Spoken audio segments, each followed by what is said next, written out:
The moment my father lifted his wine glass toward the polished oak table, I knew he was about to perform. "Lysandra," he said, smiling with the confidence of a man who never questioned whether he deserved a room's attention. "Do not mind Alina. She is our little side project, still trying to figure out what to do with her life." The words landed like they always did, soft in tone, sharp in intent. Across the table, Lysandra Vale paused with her fork halfway to her lips. Her eyes flicked toward me, not with pity, but with curiosity. She had the kind of gaze that evaluated, assessed, measured. I held it for a moment, then looked down. My mother, Imogen, sighed dramatically and placed a hand over mine as if I were trembling. "We keep telling her she needs something stable," she said. "Structure. A real path." Dorian, my older brother, leaned back and laughed. "If she wants, I can get her into the front office next month. Answering phones, organizing brochures. It would give her a sense of what a professional environment feels like." I felt the air tighten around me. I knew this script. They had rehearsed it for years. "Thank you," I murmured, pushing my water glass a little farther from me. "I will manage what my father cut in, still smiling, still performing." She tinkers with some app in that tiny apartment of hers. It is adorable, really. Lysandra set her fork down. "What kind of app?" she asked, her voice calm, clear, surprisingly direct. Before I could answer, my father waved his hand dismissively. "Complicated tech nonsense. One of thousands out there," Dorian added. "People like you, Lysandra. You work with real founders, visionaries. This is just a hobby." The power dynamic was unmistakable. Them on the throne, me at their feet, and Lysandra quietly deciding what she believed. "Alina," she said, turning to me again. "I would genuinely like to know." My throat tightened, not because I did not want to answer, but because I legally could not. The NDA I had signed with my investors did not care about family dinners or wounded pride. Disclosing details before our launch could jeopardize everything, millions on the line. Months of engineering, dozens of people depending on me. So I swallowed the truth. "It is still early," I said. "Not very interesting at this stage." My mother tapped my hand again. "See, she does not even know how to explain it." The server stepped in quietly to refill glasses. My father used the interruption to sharpen the blade. "Do not worry tonight. Alina, I have the bill covered. Just focus on whatever you do during the day." A familiar heat crawled up my neck, the kind that made you feel visible and invisible at the same time. Across the table, Lysandra watched all of it, not judging me, but judging them. Her eyes softened for a moment, and it struck something inside me I had not felt all evening. Recognition. If you have ever been the one spoken over, talked down to, or dismissed by the very people who should have lifted you up, you are not alone. You can tell me where you are listening from. I read every message, and I know how much these moments can shape someone.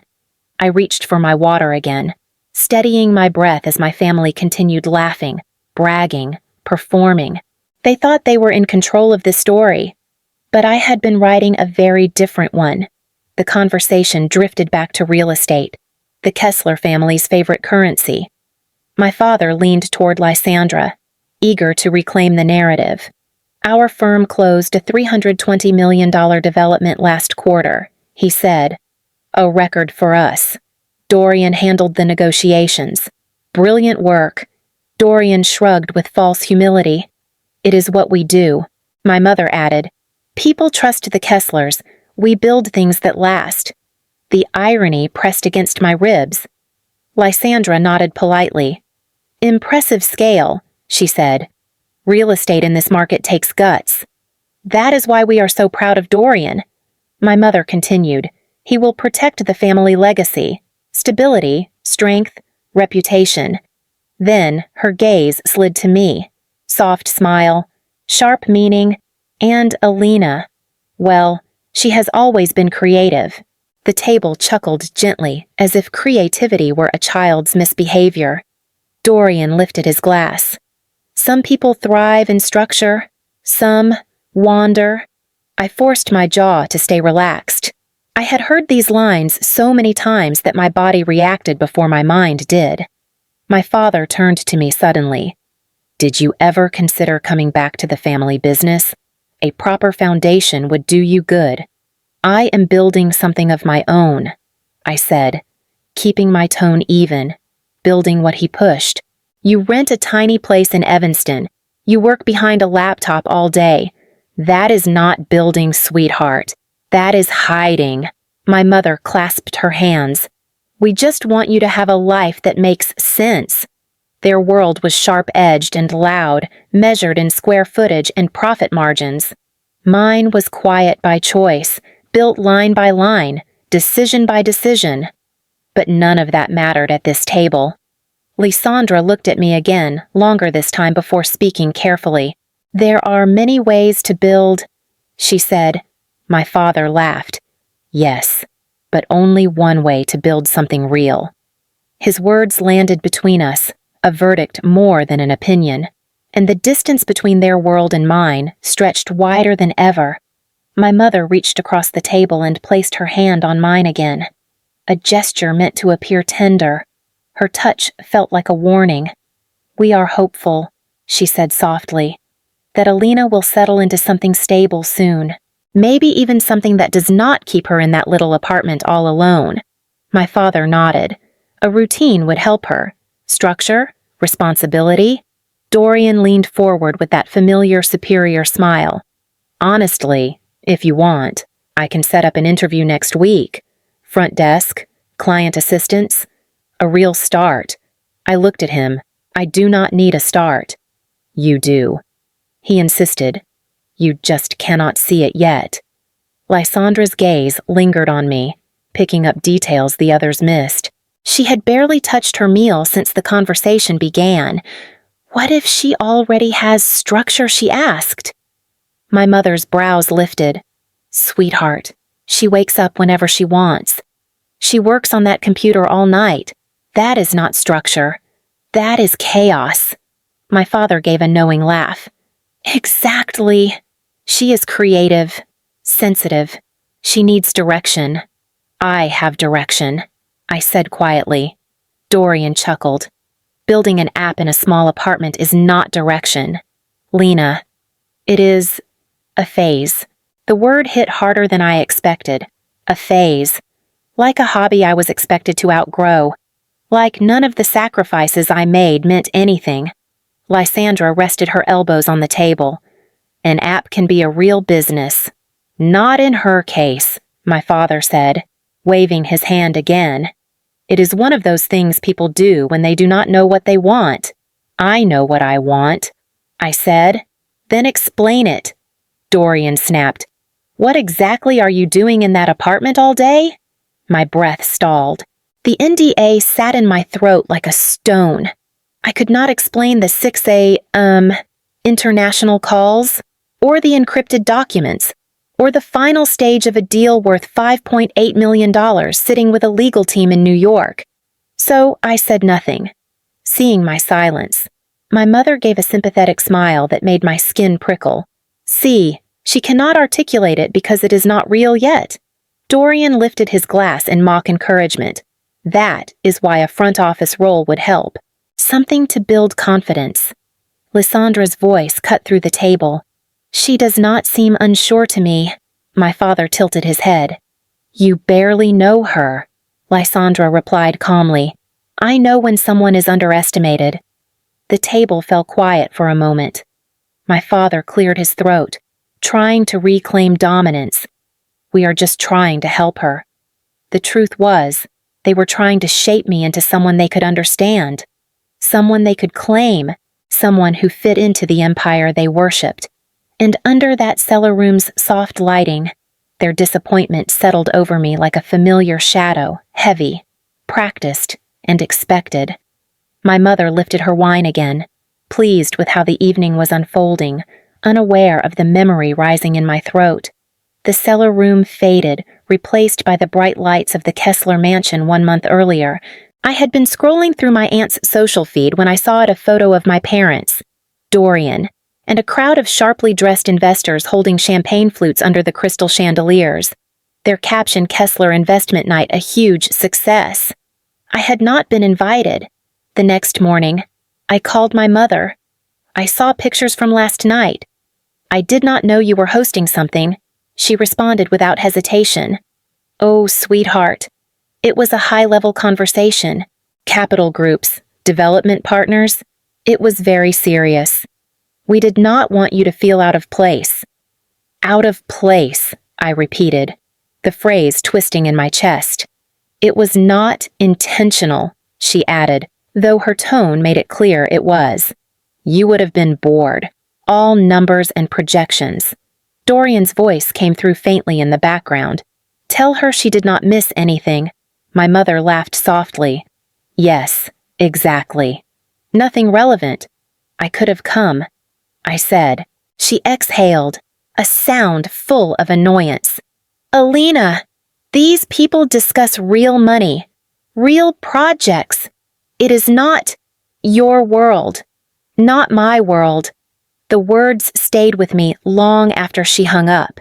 Back in the cellar room, the memory pressed against my ribs as my father launched into another story about Dorian's negotiation skills. My mother nodded proudly. Dorian smirked. Lysandra watched the three of them, then glanced at me. Something in her expression shifted just slightly, but enough. She recognized the pattern. She saw the distance they had built and the space they insisted I stay in. And for the first time that night, I did not feel completely alone. The waiter cleared a few plates, and my father resumed a story about profit margins. His voice blended with another memory, one that still burned like sun on bare skin. It was the 4th of July. The Kesslers were at a family friend's backyard barbecue, the kind with catered ribs and a rented stage for speeches. I had been talking quietly with an old neighbor when my father's voice thundered across the yard. There he is, he shouted, raising a beer toward Dorian. The man who is taking over the entire Kessler empire. People clapped, amused and eager to be part of the moment. Dorian grinned, soaking in the attention. Then my father's eyes landed on me. And my daughter, Alina. He paused just long enough for curiosity to pull every gaze toward me. Well, she is following her passion. Laughter rose, polite, strained, but real enough to make my stomach twist. The neighbor beside me shifted awkwardly. I am sure he means well. I nodded, even though my throat felt tight. My father had turned my life into a punchline. He kept going, louder this time. She spends all day behind a laptop. Creative spirit? I guess? We will get her grounded soon. The phrase "get her grounded" spread among the group like an inside joke. A man near the grill murmured, Every family has one. I slipped away before the heat in my cheeks became visible. I stood near the fence, listening to their laughter ripple across the yard like it was rehearsed. Back in the cellar room, the memory lingered as Dorian adjusted his cufflinks and said, You have always avoided real responsibility. Lena, it is not an insult. It is just who you are. My chest tightened. They saw consistency in their cruelty. They saw identity in the roles they forced on me. Across the table, Lysandra's jaw tightened, not for them, but for me. She was beginning to understand what they truly were. The meal carried on, but I barely heard the clinking silverware. Another memory pulled itself forward, the one that had set the tone for this entire evening. 3 days before the engagement dinner. My phone buzzed. Dorian's name lit the screen. I answered reluctantly. What is it? His voice came sweet, syrup thick. Lena, I was thinking about Saturday. I waited. He loved dramatic pauses. I know times are tight for you, he said, and I want you to look your best. So let me send you $1,500 to buy a proper dress. My hand tightened around the phone. I already have something to wear. He laughed softly. Come on. You do not want to embarrass yourself, or the family. I said I am fine. It is not a big deal. He pressed. We just want you to fit in. Amelia's parents will be there. They are very polished. Polished. Another word they used when they meant better than you. I do not need your money. I said. You do. He replied gently, like a doctor delivering a diagnosis. You just hate accepting help. That is not help. Dorian, it is image, he corrected. Something you never take seriously. My jaw locked. I am not taking your money. For once, he said, voice tightening. Just let us make sure you do not stand out for the wrong reasons. I ended the call before my anger cracked into something louder. Now, sitting across from him at the dinner table. He smiled like none of that conversation had ever happened. You look nice tonight, Dorian said, swirling his wine. Better than I expected. My father chuckled. She cleans up well, my mother added. Imagine what a little guidance could do.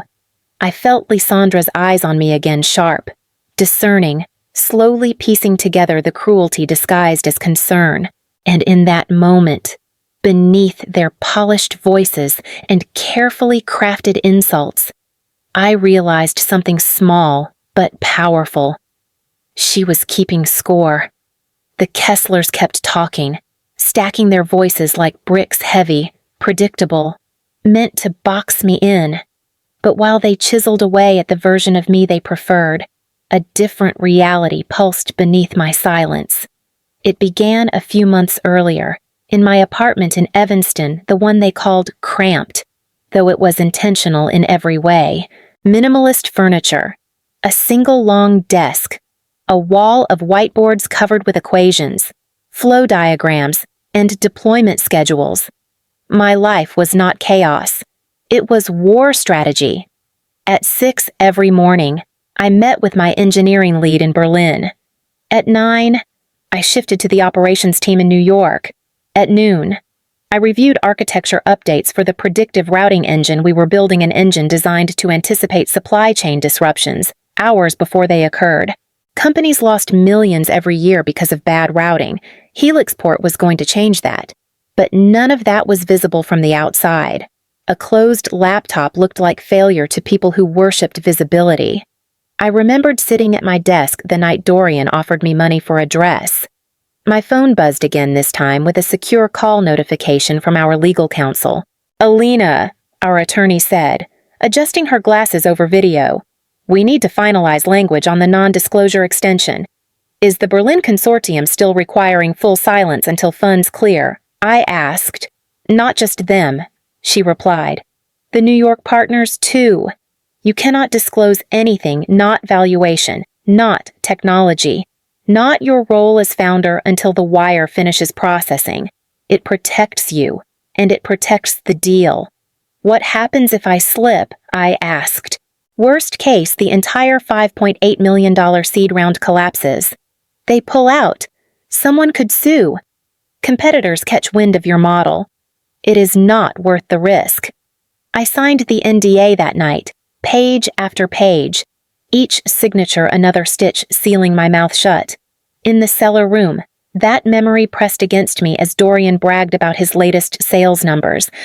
My father boasted about a development project worth hundreds of millions. My mother described their company as a legacy that will outlive us all. Then my father turned to me again. You see, Alina, real businesses have structure, deadlines, responsibility, people depending on you. I breathed in slowly. I know. You do not, he insisted, amused by his own certainty. You work alone. You answer to no one. I looked up. That is not true. Dorian leaned in, smirking. Oh, are there investors in that little apartment of yours? Maybe a board of directors hiding under the couch. My silence lingered just long enough for Lysandra to sense a shift. She tilted her head. Alina, What exactly do you do all day?" Her tone was gentle, but weighted like she already suspected the answer would change everything. I opened my mouth, but the NDA pulsed like a warning behind my teeth. My father took my hesitation as a victory. "You see, she cannot explain it because it is not real." But Lysandra did not look satisfied. She looked alert. "Some founders stay quiet by necessity," she murmured. My entire family froze. They did not understand the words, but they understood the implication. She thought I might be one of them, the kind of person they never believed existed in their bloodline. I lowered my gaze, not because I was ashamed, but because I could not yet reveal the truth. Not until the timing was mine. The table had grown quieter, not peaceful, but tense, like everyone sensed a shift without knowing where it came from. My father tried to recover the momentum, clearing his throat as if resetting the scene. "Anyway," he said, lifting his glass. "Back to real business. Dorian just secured a negotiation that saved us nearly $200,000 in closing delays. That is the kind of responsibility we pride ourselves on." Dorian smirked. "Experience teaches you how to control a room." Lysandra's gaze flicked between them, sharp and calculating. "Responsibility comes in many forms." My mother leaned in, still wearing her perfected society luncheon smile. "Of course, but building an empire that takes structure, discipline, the kind of qualities Dorian has always had." She turned that same smile on me. "Alina has a good heart. She just needs direction. I have direction," I said. Dorian scoffed. "Then tell us, what direction involves staying locked in an apartment all day? What direction cannot withstand a simple question?" Lysandra tapped her finger once against the table. A small, thoughtful gesture. Some ventures operate discreetly, particularly tech ventures. My father let out a low laugh. "Come now. You think Alina is running some clandestine operation?" The sarcasm in his voice cut like a blade. "I think," Lysandra said slowly, "that people underestimate quiet builders all the time." Imogen blinked. "Thrown off.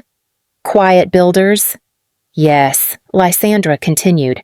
"Founders who work behind the scenes until the timing is right. People who make significant decisions without needing applause."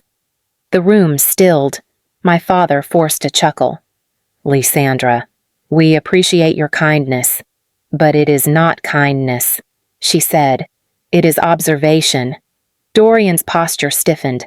Observation of what Lysandra turned her eyes to me, steady and intent, of someone who does not match the story being told about her. The table fell silent. My heart pressed hard against my ribs, not from fear, but from the sudden realization that someone at the table was finally seeing me, really seeing me. The stillness at the table sharpened into something brittle. My father tried to laugh it off, but it sounded thin. "Lysandra, you are giving her too much credit," he said. "Alina is not some hidden mastermind.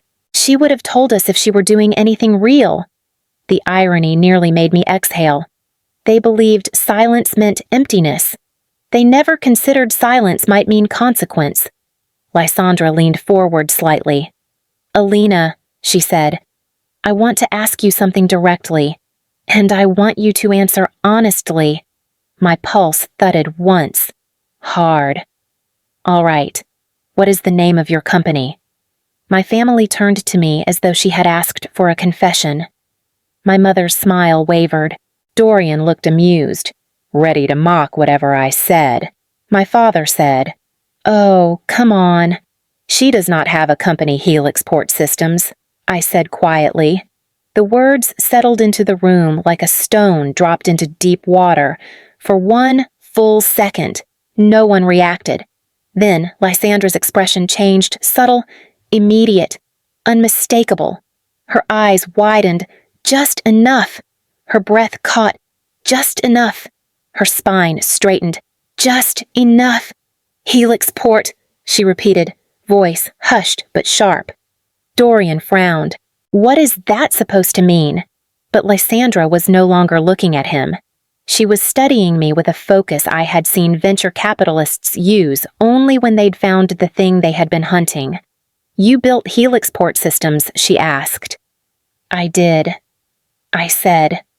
My father let out a sharp, disbelieving laugh. No, she did not. HelixPort is one of those stealth tech companies making noise on the coasts. They have been raising ridiculous projections. That is not Charles, Lysandra said, cutting him off for the first time. Your daughter is the founder of a logistics intelligence platform that half the industry has been trying to get a meeting with. The color drained from my father's face. My mother blinked rapidly, stunned. No, that cannot be right. Alina she lives in a small apartment. She makes coffee at home. She does not. Stealth founders often live simply. Lysandra said, it protects the build phase. Dorian's voice cracked. You are joking. Lysandra pulled her phone from her clutch. She tapped quickly, then turned the screen toward them. This is a confidential industry brief, she said. A quarterly report circulated among select investment firms. The bold heading glowed back at them. Emerging systems, redefining supply chain. Intelligence quarter, one analysis below it. HelixPort Systems was listed among the top stealth mode disruptors, projected valuation between $40 and $50 million. My father stared at the screen as if it were written in another language. My mother whispered, 40 million. Dorian looked physically ill. This cannot be real. She cannot? She is not, Lysandra interrupted softly. My firm attempted to schedule a meeting 4 times. Each attempt was delayed by legal counsel due to a restricted disclosure window. Now I know why. I felt heat rise behind my eyes, not from shame this time, but from release. Years of being spoken over compressed into a single moment of truth. My father finally found his voice, thin and unsteady. Why did you not tell us? Because I signed an agreement, I said. Breaking it would have collapsed everything. It was not optional. My mother clutched her napkin. We thought you had nothing going on. We thought you were lost. You never asked. I replied. The words were not loud. They did not need to be. For the first time in my life, my family had nothing to say.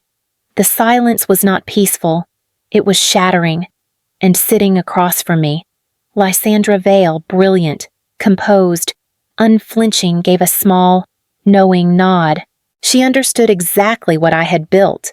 She understood exactly what they had destroyed. The cellar room stayed collapsed in silence, the kind that strips away every performance. My father's hand hovered uselessly over his wine glass. My mother's lips trembled, searching for words that would not come. Dorian stared at the table as if the grain in the wood might rewrite reality. I folded my napkin carefully and placed it beside my untouched plate. Lysandra watched me with a calm, steady respect. She did not look surprised anymore, only certain of who I was, certain of what they had failed to see. My father finally spoke, his voice thin. Alina, we did not know. You did not want to know, I said, standing. There is a difference. My mother rose slightly from her chair, reaching as if to stop me. We were trying to help you. You were trying to shape me, I replied, into something you could understand, something that made sense inside the walls you built. Dorian swallowed hard. You could have told us. I signed a legal agreement, I said. Breaking it would have destroyed everything I spent years building, and I already knew you did not think it was worth protecting. A crack moved through his expression, not anger this time, but something quieter, something like regret. I turned to Lysandra. Thank you. She nodded once. You do not owe them an explanation. Her voice gave me the last piece of strength I needed. I faced my family one last time. I build things that last, not things that only impress. The words settled over the table, final and clean. Then I walked out past the cellar doorway, past the polished bar, past the strangers who glanced up as if sensing the gravity I carried with me. The cool Chicago night met me like a different world, and as I stepped into it, I found myself thinking of anyone who had ever been underestimated, dismissed, or spoken over by the people meant to care for them. If that is you, you are not alone. Tell me your story. I read every message, and your voice matters here.